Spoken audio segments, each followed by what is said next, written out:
Hey guys, how you doing today? You're not going to see me as per usual for the tarot because I want you staring at the card. We're going to carry on with remember the Fool from last week? The Fool's Journey? Well, this week the Fool meets the Emperor, the High Priestess, and the Hierophant. Okay, so let's look at the Emperor. First of all, he's a more mature man, isn't he? He's got a beard, sitting on a throne. So he's grown up a little bit since he's been the Fool. He's got lightning bolts in his arms, in his hand, and that is a symbol of power. He's become powerful. The lightning bolts can also represent sudden creative vision out of nowhere because you have more experience. Then you got to see the eagle. Of course, that is Zeus's bird. We remember that in the beginning of Hermes when the bird sat on the branch of the Fool card. And that's a representation of the keen sight and power to fly higher than any other bird. The Fool has found some confidence in his experience. And of course, we see the mountains. We see a crown. We see a throne. So Zeus here has made this his home.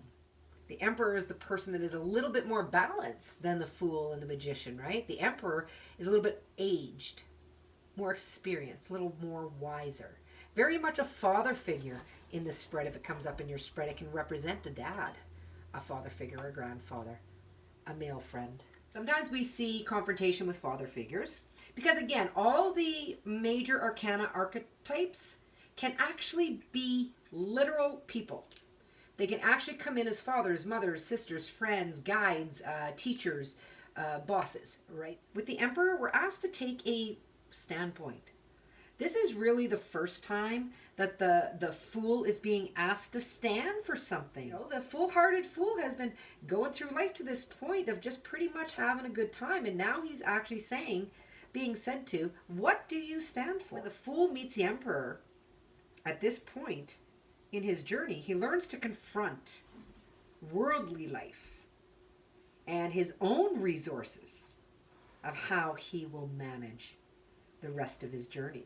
Alone, according to ethics and morals that he must develop for himself. Now he's being asked to say, who are you? Are you rigid? Are you positive? Do you have great ideologies? Are you structured? What are you? What do you bring out of your experiences? And now we're going to go on to the High Priestess. This is Persephone. We talked a little bit about Persephone yesterday in the Mother Nature card of the Empress, right? Persephone was Demeter's daughter that went missing into the underworld with Hades. Well, this is Persephone leaving. See back there, Mother Nature? That was the picture of Demeter's card.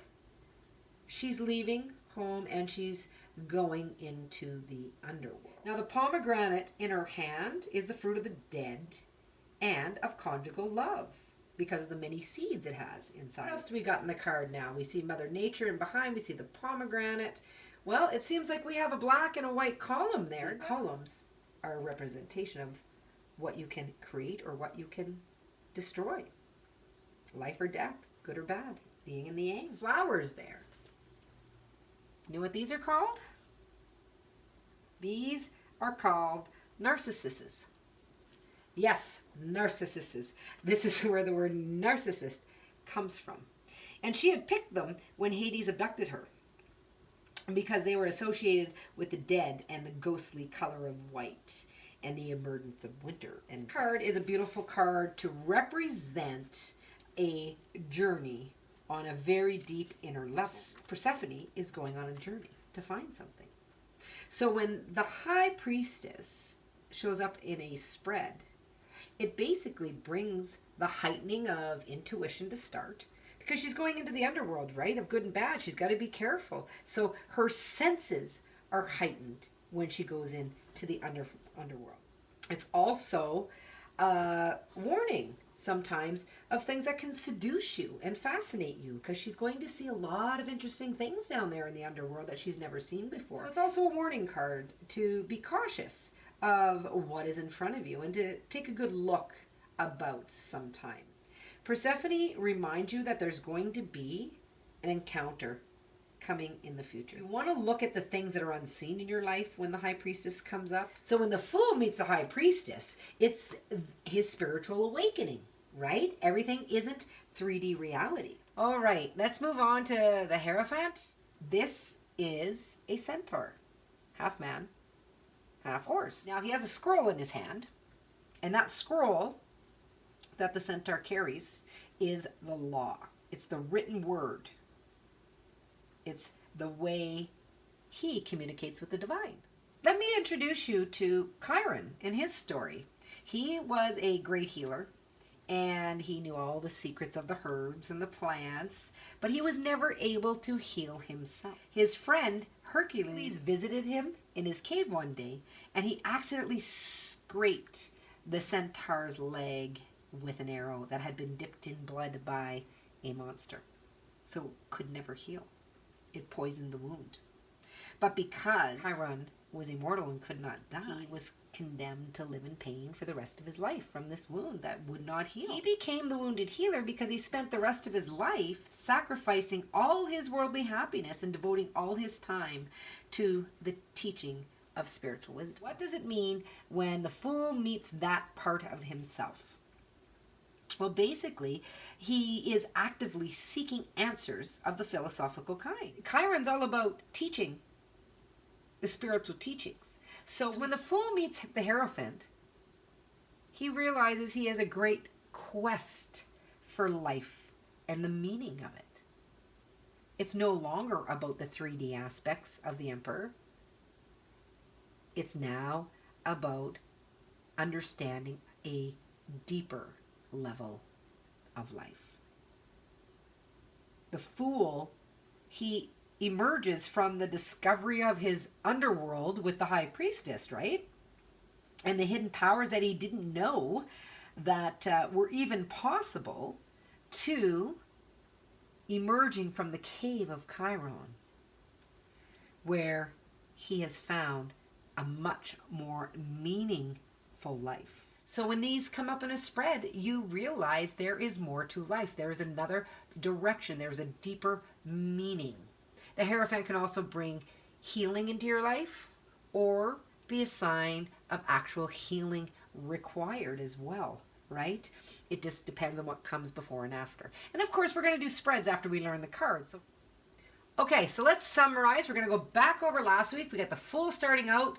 We all know what that means. He knew nothing, and he was on his own, and he met the magician part of himself, which was, oh, I got choices. Oh, I got more on my shoulders. And then from those lessons, what did he do? He met up with the Empress, which taught him a little compassion and empathy because he'd gone through a few lessons, right? It's like, okay, I got to have more compassion for mankind. Now he meets the Emperor, the male version of the Empress, the more structured and balanced, and it's more about security and power, right, and guidance. And he's like, he's really coming into his own. He's balancing his male and female.